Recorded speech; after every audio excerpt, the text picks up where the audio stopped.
नमस्कार। मैं अरुण के शर्मा, एनालिस्ट वन थॉट। एक नया घोटाला जो कि आसाम में हुआ है और उसमें दिलवर हुसैन मजूमदार जो हैं उन पर एक केस दर्ज हो गया है, उसके विषय में बात करेंगे।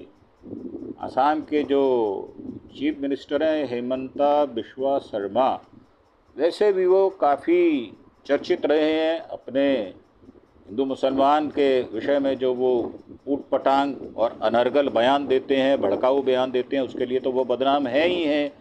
परंतु असली मसला है क्या, ये जानने की कोशिश करेंगे, क्योंकि जब एक जर्नलिस्ट के ऊपर केस किया जाता है तो बात गंभीर हो जाती है।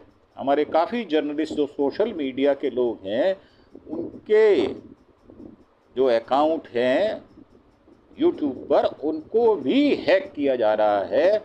हमारे एक मित्र हैं, उनका 2 दिन पहले नॉकिंग के नाम से एक चैनल था जिसको हैक कर लिया गया है।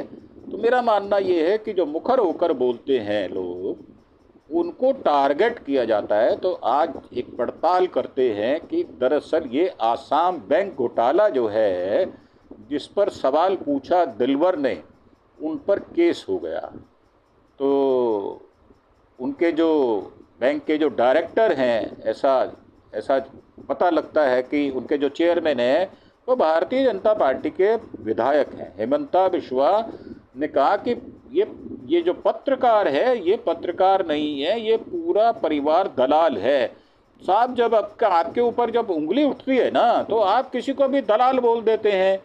आप स्वयं 5-6 पार्टियां बदल कर आए हुए हैं।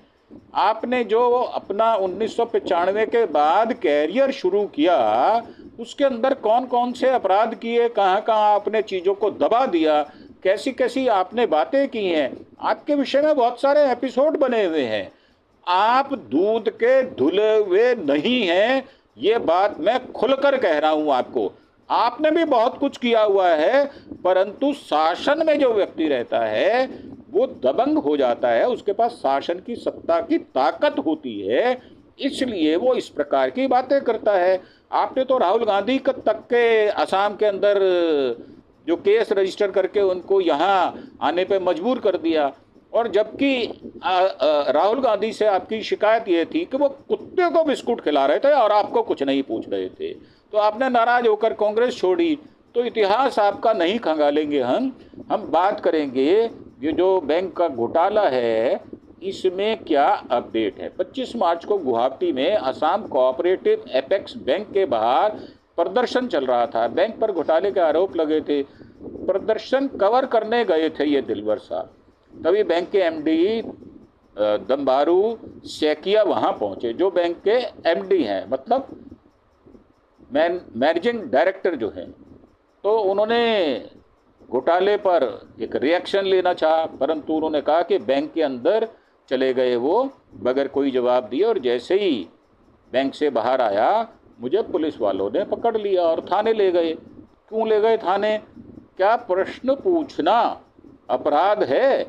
दिलवर हुसैन मजूमदार गुवाहाटी में web news portal the cross current के अंतर्गत जर्नलिस्ट हैं, उन पर SC/ST एक्ट के तहत केस दर्ज कर दिया गया। आरोप है कि उन्होंने बैंक के सुरक्षाकर्मी के खिलाफ जाति सूचक शब्दों का इस्तेमाल किया था। सरासर ये दानिस्ता, सरासर प्रताड़ित करने वाली बात है, क्योंकि दिलवर मुस्लिम समुदाय से आते हैं। अभी वो जमानत पर जेल से छूटे, हालांकि दिलवर आरोपों से इनकार करते हुए कहते हैं कि ये सब बैंक के खिलाफ प्रदर्शन की वजह कवरेज करने के कारण हुआ है। मेरे भाई भी 4 साल पुराने केस में FIR दर्ज करा दी गई, जिस एपेक्स बैंक पर 50 करोड़ के घोटाले के आरोप लगे हैं। मुख्यमंत्री जो है हेमंत बिस्वा शर्मा उसके डायरेक्टर हैं साहब। ना भूलें कि एक राज्य का CM जब किसी ऐसे बैंक का डायरेक्टर होता है तो वहाँ क्या हो सकता है, सरकार की मर्जी के बिना वहाँ पत्ता भी नहीं हिलेगा। बीजेपी विधायक विश्वजीत फूकन चेयरमैन है, लिहाजा बैंक में कथित घोटाले को कवर कर रहे जर्नलिस्ट की गिरफ्तारी को मीडिया की आज़ादी पर खतरा बताया जा रहा है। उसको इसी निगाह से देखा जाएगा जब आप किसी मीडिया के पत्रकार को अनर्गल आरोप लगाकर गिरफ्तार कर लेंगे, मतलब आप उसकी जुबान को बंद करना चाहते हैं। हेमंत बिस्वा शर्मा ने दिलवर के भाई और उनके परिवार को जमीन का दलाल बताया। साहब, आपने भी बहुत कुछ किया है, ऐसा कुछ नहीं है। अगर आपकी पूरी जीवनी को उधेड़ा जाएगा तो परतें खुलेंगी तो बहुत दाग निकलने वाले हैं, ये मैं आपको बता रहा हूँ।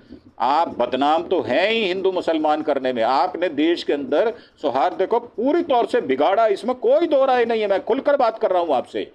तो ये जो है राष्ट्रीय मानवाधिकार आयोग जो NHRC ने भी असम पुलिस को नोटिस देकर रिपोर्ट मांगी थी। असम कोऑपरेटिव एपेक्स बैंक घोटाला क्या है, जर्नलिस्ट दिलवर की गिरफ्तारी का पूरा मामला क्या है, दिलवर की गिरफ्तारी के बाद लोकल जर्नलिस्ट इस केस को कैसे देख रहे हैं, ये जानने के लिए जो गुवाहाटी है वहाँ पर क्या लोग सोचते हैं, देखने वाली बात ये होगी। बैंक का मकसद मुनाफे से ज़्यादा सेवा देना था। बैंक किसानों, छोटे व्यापारियों और आम लोगों को सस्ते लोन, सेविंग अकाउंट और बाकी फाइनेंशियल सर्विसेज देता था। बोर्ड ऑफ डायरेक्टर्स में CM खुद और बीजेपी लीडर शामिल थे। ये बात जो है ये नोट करने वाली है कि CM खुद वहाँ के डायरेक्टर हैं। विश्वजीत फूकन जो है बीजेपी के जो MLA हैं, विधायक हैं, वो बैंक के चेयरमैन हैं। तो इससे पहले क्या हुआ था, 25 मार्च को कोऑपरेटिव एपेक्स बैंक असम के बड़े बैंकों में से एक है जिस पर 50 करोड़ की कथित फाइनेंशियल गड़बड़ी के आरोप लगे थे। 25 मार्च को असम की रीजनल पार्टी असम जातीय परिषद का यूथ विंग, जातीय युवा शक्ति, इसके खिलाफ विरोध प्रदर्शन कर रही थी। दोपहर के वक्त जर्नलिस्ट दिलवर ने ये प्रदर्शन कवर करने पहुंचे। उन्होंने बैंक के MD सैकिया साहब से रिएक्शन लेना चाहा तो वो बिना रिएक्शन दिए अंदर चले गए। दिलवर जब बाहर आए तो लोकल पान बाजार पुलिस ने उनको गिरफ्तार कर लिया। 1 बजे पुलिस पान बाजार थाने ले गई। आरोप लगाया गया कि पहले कई घंटों तो उन्होंने बताया ही नहीं, परंतु जब थाने लाया गया है, इसका कारण क्या है, उन्होंने सोशल मीडिया पर दोपहर 2:41 पर एक और पोस्ट की जिसमें लिखा कि मेरी आवाज़ को दबाया नहीं जा सकता। ये दिलवर साहब कह रहे हैं। बैंक घोटालों पर MD से सवाल करने पर मुझे पान बाजार थाने में गिरफ्तार कर लिया गया। दिलवर आगे बताते हैं, इस पोस्ट के बाद पुलिस ने मेरा फ़ोन ले लिया। ये नेचुरल है कि पुलिस इस करके कुकृत्य करती है। दिलवर आगे बताते हैं कि इस पोस्ट के बाद पुलिस ने मेरा फ़ोन ले लिया। अगले कई घंटों तक मुझे किसी से मिलने नहीं दिया गया। रात करीब 11 बजे पुलिस ने बताया मुझे अरेस्ट कर लिया गया है। SC/ST एक्ट के तहत केस दर्ज किया गया है। मुझ पर बैंक के सिक्योरिटी गार्ड के साथ जाति सूचक शब्दों का इस्तेमाल करने का आरोप लगाया है। तो ये जो पोर्टल है उनका क्रॉस करंट, ये असम प्रेस क्लब के असिस्टेंट जनरल सेक्रेटरी भी हैं। ध्यान रहे, ये सनद रहे कि वो वहाँ की प्रेस क्लब के मेंबर भी हैं। दिलवर को जमानत मिल गई। मिलते ही सार दूसरा केस ठोक दिया गया। गिरफ्तारी के अगले दिन 26 मार्च को दिलवर को सेशन कोर्ट में पेश किया गया। कोर्ट में जांच अधिकारी के गिरफ्तारी के लिए कोई ठोस सबूत पेश नहीं कर पाए। कोर्ट ने पुलिस का दावा खारिज कर दिया और गार्ड के बयान से यह साबित नहीं होता कि दिलवर ने जानबूझकर अपमान किया। 26 मार्च को ही उन्हें जमानत मिल गई। जज ने पुलिस को फटकार लगाई। ध्यान देने योग्य बात है कि क्यों लगाई फटकार, आखिर जज साहब ने क्यों उसको गलत समझा केस को। SC/ST का एक्ट का मकसद समाज के कमजोर वर्गों को संरक्षण देना है, ना कि इसे व्यक्तिगत या राजनीतिक बदले के हथियार के तौर पर इस्तेमाल करना। शर्म आनी चाहिए आसाम सरकार के CM साहब को और जो उस बैंक एपेक्स बैंक के चेयरमैन जो कि विधायक भी हैं, ये उनके मुंह पर करारा तमाचा सिद्ध हुआ है। 26 मार्च को शाम को देर शाम जमानत मिलने की वजह से बेल बॉन्ड पुलिस के पास अगले दिन पहुंचा। 27 मार्च को जैसे ही दिलवर जेल से बाहर आए, पुलिस ने उन्हें तुरंत गिरफ्तार कर लिया। देखो क्या गुंडागर्दी है असम राज्य के सरकार की। इस बार उनके खिलाफ बैंक के एमडी सैकिया ने एफआईआर दर्ज कराई। वो सामने आ गए, उनकी सच्चाई सामने आ गई। असम के कोऑपरेटिव एपेक्स बैंक के एमडी ने एफआईआर में लिखवाया 25 मार्च को दोपहर करीब 12:30 बजे दिलवर असम कोऑपरेटिव एपेक्स बैंक के पान बाजार हेड ऑफिस की पहली मंजिल पर जबरदस्ती घुस आए थे। उन्होंने बैंक के प्रतिबंधित इलाकों में बिना इजाज़त घुसकर गोपनीय दस्तावेज चुराने की कोशिश की, जिससे अफरा तफरी मच गई। अब आप बताएं कि गेट के ऊपर तो गार्ड होते हैं और आपने कह रहे हैं गार्ड के ऊपर पहले ही आपने गार्ड से आरोप लगवा दिया, तो कैसे ज़बरदस्ती बैंक के अंदर घुस गए और कैसे उस एरिया के अंदर चले गए जो प्रोहिबिटेड होता है। मुझे लगता है ये फॉर्मेट जो बनाया है आपने, ये कथित तौर पर चलने वाला नहीं है। 28 मार्च को दिलवर को कोर्ट में दोबारा पेश किया गया, उसी दिन फिर जमानत मिल गई। अब देखो आप दो बार जमानत मिल जाती है कोर्ट में, जज साहब जो हैं उसको आपकी जो नियत है उस पर शक करते हैं, इसलिए उनको जमानत भी दे देते हैं और वो ठीक हैं, इसीलिए जमानत मिलती है। 28 मार्च को दिलबर को कोर्ट में दोबारा पेश किया गया, उसी दिन फिर से जमानत मिल गई। 29 मार्च को दिलबर जेल से बाहर आ गए। उन्होंने बोला बैंक एमडी ने प्रदर्शन कराने को कहा था, मना करने पर केस कराया। हमने इस मामले में समझने के लिए जब दिलबर साहब की जो बातचीत है, उनका क्या पक्ष है, उन्होंने क्या कहा अपने पक्ष में कि ऐसा क्यों हुआ, गार्ड से बदतमीजी की गई या नहीं की गई, बैंक में ज़बरदस्ती घुसने का प्रयास किया गया या नहीं किया गया, एमडी ने आरोप लगाया, क्या वो सच है। बैंक के अंदर उन्होंने स्वयं ही बुलाया था, ऐसा दिलबर का कहना है। मैं अपनी मर्जी से नहीं गया था, मतलब बुलाकर फंसाया गया है, ये बात बिल्कुल स्पष्ट है। बैंक पे ले जाने से पहले एमडी ने मुझे लॉबी में बिठाया, भड़क गए, कहने लगे प्रोटेस्ट बंद कराओ। मैंने उन्हें बताया कि जर्नलिस्ट का काम नहीं है प्रोटेस्ट बंद कराना या प्रोटेस्ट कराना, जो जर्नलिस्ट है उसका काम है प्रोटेस्ट को कवर करना और वहाँ के लोगों के व्यूज़ लेना। तो बैंक के बाकी लोगों ने मुझे प्रोटेस्ट की फुटेज डिलीट करने के लिए भी धमकाया। जब मैं बाहर आ गया तब तक बैंक से पुलिस को शिकायत पहुंच गई थी और मुझे थाने बुला लिया गया। दिलबर बताते कि 28 मार्च की रात पुलिस मेरे घर की तलाशी लेने भी पहुंची।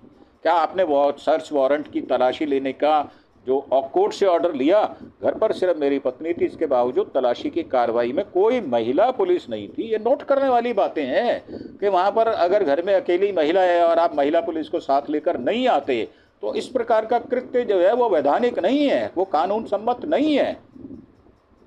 द क्रॉस करंट ने इसका वीडियो भी अपने फेसबुक पर लाइव किया, जिसमें दिलबर की पत्नी महिला पुलिस के ना होने पर सवाल उठाती नजर आई।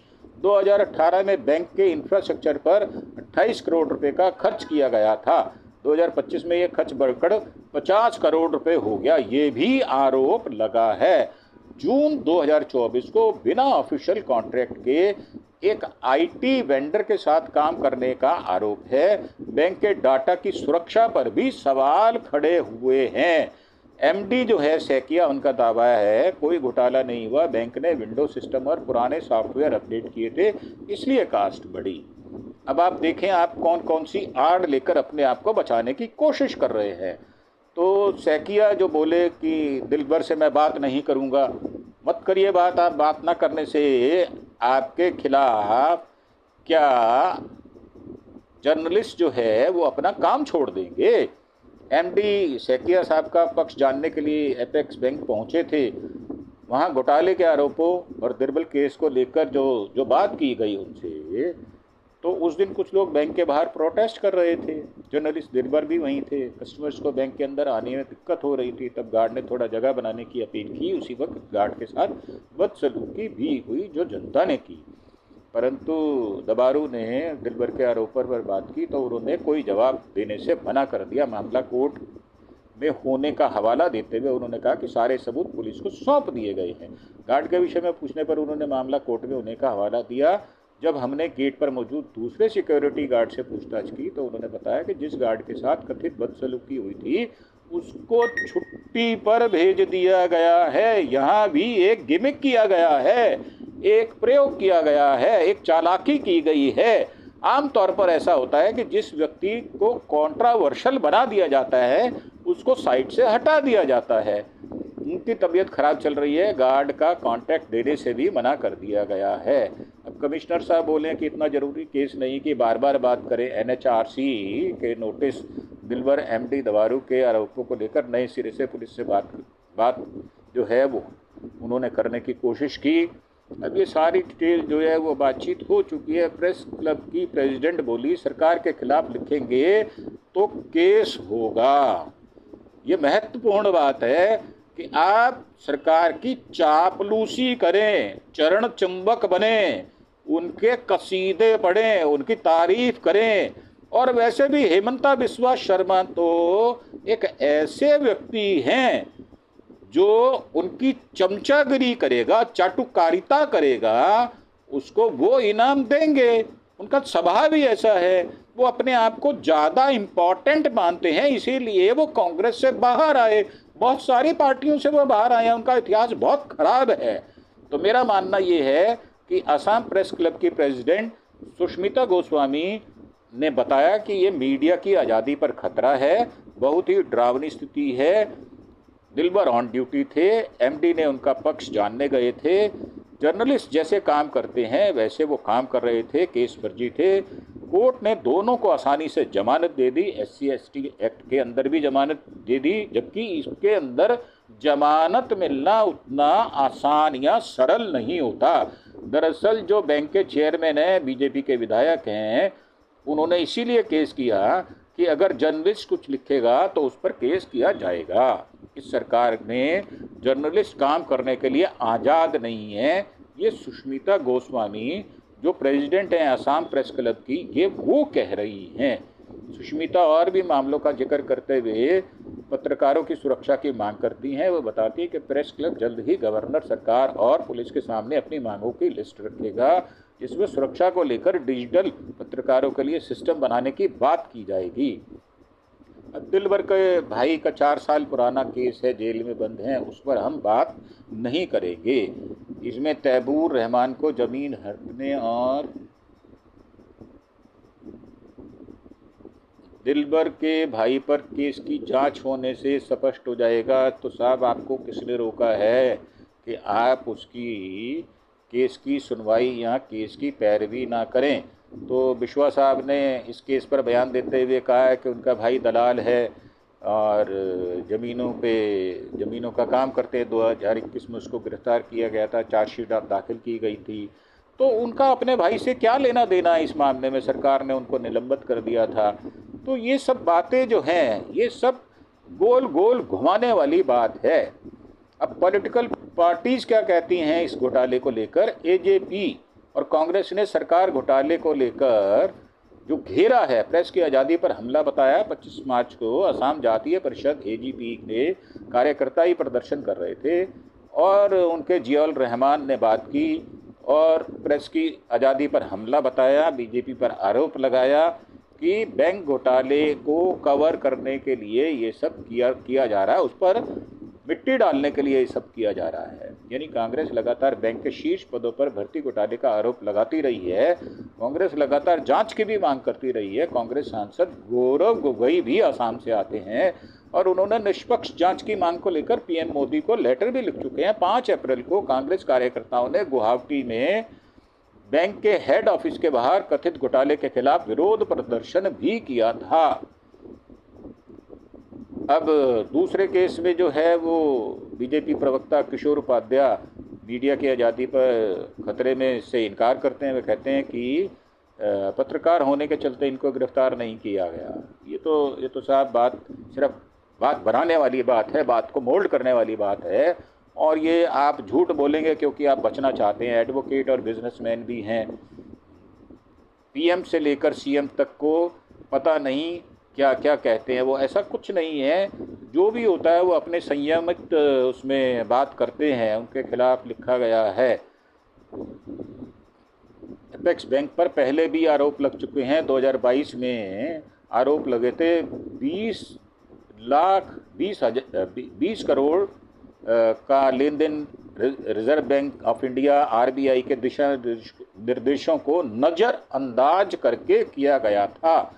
तब यह फंड कथित तौर पर north east plantation and commercial private limited को दिया गया था, ये लोन दिया गया था। ये राजेश बजाज की कंपनी है जिनकी केंद्रीय जांच ब्यूरो सीबीआई शारदा चिटफंड घोटाले से भी संबंध में जांच कर चुकी है। आरोप है कि राजेश बजाज की कंपनी के साथ लेन देन में डिमांड बिल परचेज से किए गए थे। 1 जुलाई 2015 को जारी आरबीआई की सर्कुलर में डिमांड बिल पर परचेज को बैन किया गया था। बजाज को कथित तौर पर एपेक्स बैंक के चेयरमैन विश्वजीत फुगन का करीबी भी बताया जाता है। तो ये सारी जो बातचीत है हमने आपसे की और बताया कि कैसे सरकार जो है, केंद्रीय सरकार, राज्य सरकार जो बीजेपी की है, कैसे प्रेस की आज़ादी पर अंकुश लगाने की बात कर रही है और सोशल मीडिया पे जो लोग सक्रिय हैं उनके ऊपर अपना दमन का चक्र चलाने के लिए तैयार बैठी है और गाहे बगाहे उनको धमकाया भी जाता है, उनको काम करने से रोका भी जाता है।